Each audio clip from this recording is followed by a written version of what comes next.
Holidays, birthdays, random gift-giving days, they all come and go. The need for something new and creative to give as a gift, that never goes away. But you know what we all seem to have? Pens. Like this one. Why not fix this up with 3D printing? So let's jump into Fusion 360 and get a crash course on making pen shells. Now, I've already used my handy calipers to get some measurements so we can get to creating. The first thing we need to do is create our initial sketch. Start in the middle, and I like to go from the top view, but that's up to you. We need to create a 4mm circle in our sketch, and that's going around the center. So press C or click the circle tool in the toolbar. This 4mm diameter size is of that short shaft just behind the head of the pen, which means the head of the pen is going to bump into that circle and stop. With your sketch, remember, you can always zoom in with the mouse wheel if you're a little too far away to see what you're creating. Next, we need to create the outside of that ring using another circle, and this time we're going to make it 5mm. When we extrude later, we're going to use the inside of these two circles. And a quick note, if your dimension labels overlap for whatever reason, just drag one of them around the circle to where you want it. And to finish up this sketch, we'll create one more circle for the outside of our pen, which will be the actual shell. And for now, let's make that circle 8mm. From what I found, that's the size of most of the standard round pens, but you can get creative with this step when you're making your own later. Once you have all three circles at 4mm, 5mm, and 8mm, you can close your sketch by hitting the Finish Sketch button. Before finishing this initial design stage, I'm a big fan of naming everything. So on the left under Sketches, name this sketch something like Round Pen so you'll remember later what it is. And you can also put any information in there to help you know exactly what the sketch is for, which is why I put 8mm in parentheses next to the name. And other than renaming things, Control S is the next biggest thing that I encourage you to do. You have virtually unlimited saves, so why not use them? What does that mean? Now here's where things start coming together, as well as getting a little more complicated. If for some reason you don't see your sketch on the screen, make sure the little eyeball next to the sketches on the left is on, as well as the one on your actual sketch. Then you can rotate the screen to see more of the side view. And you can do that using the Shift and middle mouse button. That middle circle shows where the shaft of our pen will go. We're not going to use that. What we want is the next ring from the 4mm to 5mm circles. The shaft behind the head of the refill is approximately 9mm long, so press E for extrude and tell it to go up 9mm. All your default extrude settings should be good here, and we're going to make it a new body. And hit OK to finish. Turn your sketch back on, and let's work on the actual shell of your pen. But before we do that, the size of this shell is really dependent on the size of your refill. Now, my refill measured at 125mm, but apparently the normal Bic pen refills, they're closer to 131mm. We're going to have a built-in cap on the end. That's going to take up some room, and I recommend making the length of all of this at least another millimeter or 2 or 3 just for good measure. So we're going to go with the standard Bic refill size and make our shell go up 135mm to give us some room. To do this, we'll first need to turn off seeing our current body because we don't want those to join together. Open bodies on the left and click the eye next to the only body in there, or you can click the body and press V. Next, we want to select all 3 rings. Yep, that's right, we're going to make a solid tube. Select all 3 rings, press E for extrude, enter 135mm, and click OK. You can turn off all sketches and then rotate to the bottom of your new body. This next command may be new to a lot of you, but it's definitely something you should know. Click just the bottom of your pen shell body, that circle, and it should turn blue. Then, under the Modify drop-down menu, click on Shell. This is going to hollow out our body to a thickness of whatever we enter. Why not just extrude the outer circle? Well, because the shell command also fills in the opposite end, and that's going to give us that built-in cap I mentioned before. The outer ring on our sketch was 8mm, which is 3mm larger than the next inner ring, But if we make the shell 3 millimeters, well, you can see that that closes everything up. And that's because our measurement here includes both sides of the circle. 3 millimeters on both sides, well, that's 6 millimeters. That's not what we want. So we're going to need to make our setting at half that, or 1.5 millimeters. Now you can verify your setting is right by turning on the sketch just to see where the shell's going to stop. And here, all your default settings for shells should be fine, but if something weird happens, just verify with what I have on the screen. So type in 1.5 millimeters and hit OK. Now we're going to rotate to the top, and you're going to see that it's completely enclosed there. Since we use 1.5 millimeter for the shell, that means our open area inside is now less than that 135 by 1.5, so it's only 133.5 millimeters, which is still plenty of room for our refill. So let's go ahead and rename our bodies and save our design.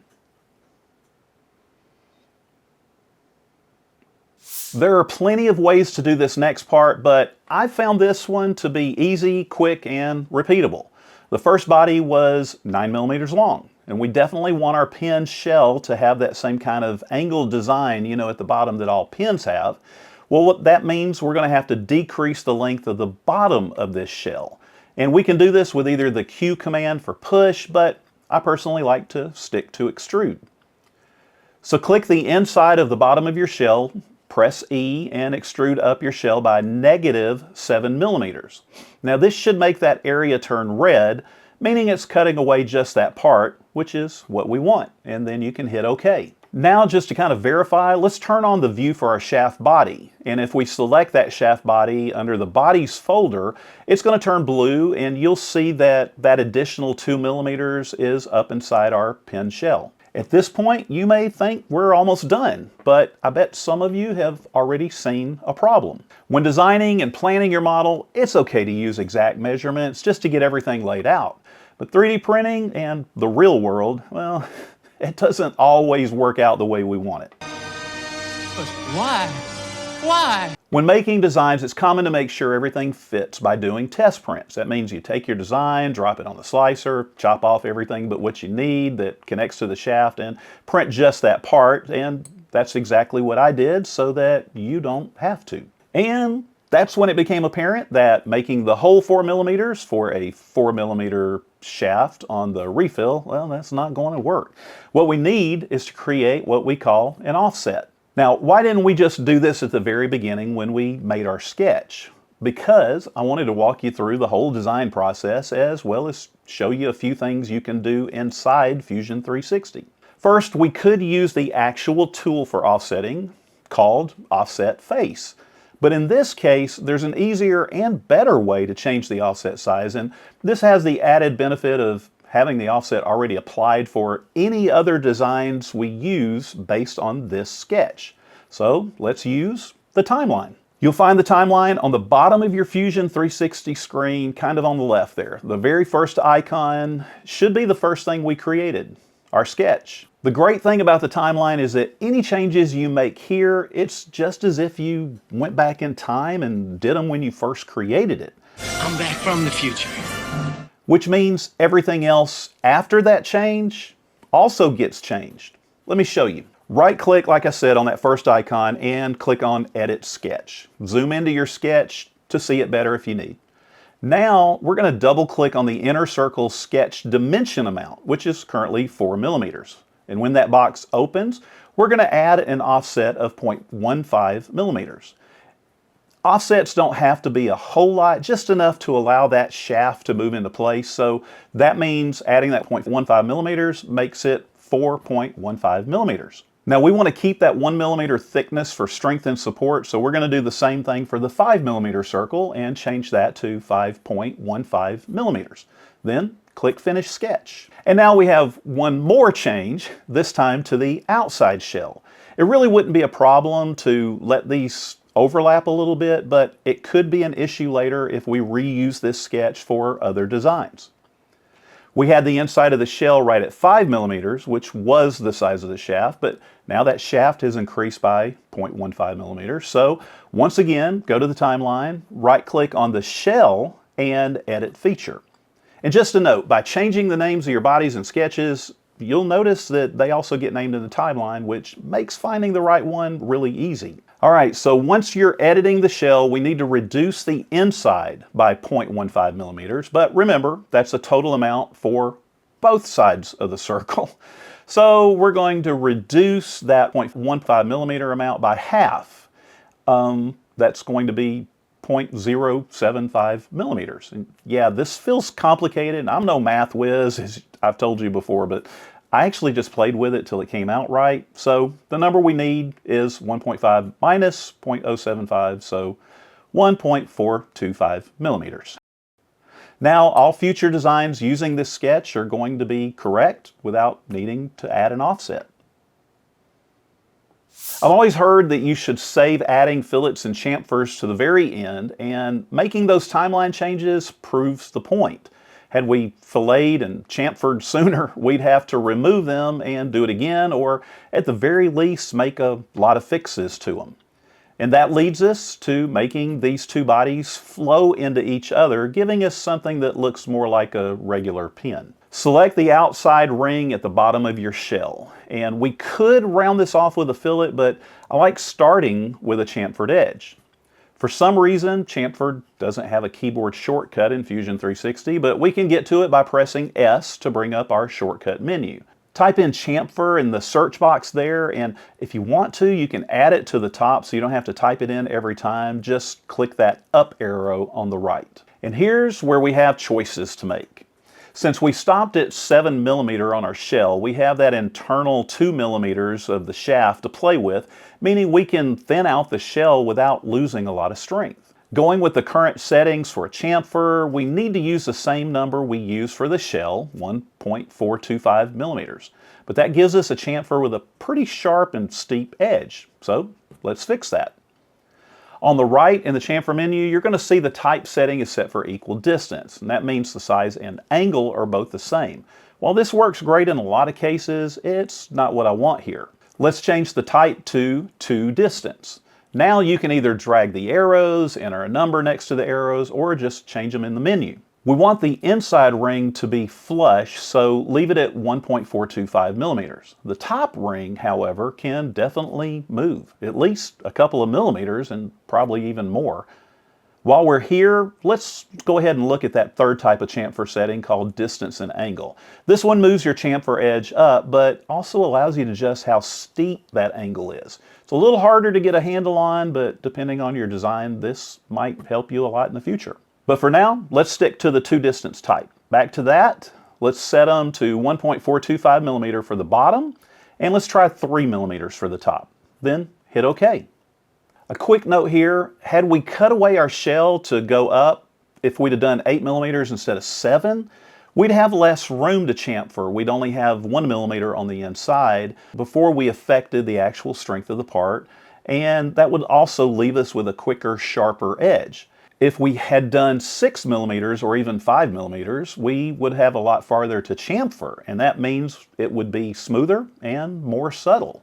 So remember that when you're making your other designs later. Now, some of you may not have known this, but you can actually apply fillets to chamfers. And why would you do that? Well, to smooth it out even more.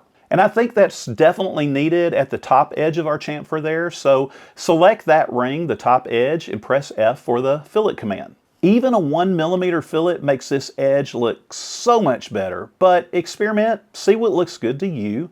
I think I'm going to go up to 3 millimeters and hit OK. And there you have it, a pretty standard looking round pin shell. It's not exactly groundbreaking, but learning this much was important to get into the more creative designs later on. One of the main reasons I wanted to make some pin shells was so I could put my wife's name on them for her to have at school. Fortunately, most slicers nowadays will add text to just about anything, even round objects, as well as flat surfaces. In experimenting though, I came up with some really neat ideas. You can make that round outside shell a square. And then what I did was copy it, rotate it 45 degrees, and with all of that, I was able to make a star-shaped pin shell. But then I realized if I didn't select the star points, what I was left with was a number 2 pencil shape. And that's perfect for a teacher. Now, I printed this one laying down and without support, so it didn't turn out looking quite as good as it could have been, but I think it still looks great and my wife loves it. I even used a wood filament on the end and for her name. I used Orca Slicer's paint and text features to change up the colors for my bamboo printer. Try making all sorts of designs using squares, triangles, other things, even spirals. You could even make the part you hold be round and the rest of it square. And that means it'll be a lot easier to put a name or a message on there. Oh, and don't forget, you could make a cap using all this. I'm going to leave that for you to work out. Just don't forget to use an offset on the inside. Otherwise, if you actually get it closed, it may never come off. Is a really great example of a horrible idea. What type of pen shell will you create? If you make something cool and post it online to a database, well, tell us where to find it in the comments. That way we can all be inspired to continue to learn, create, and amaze.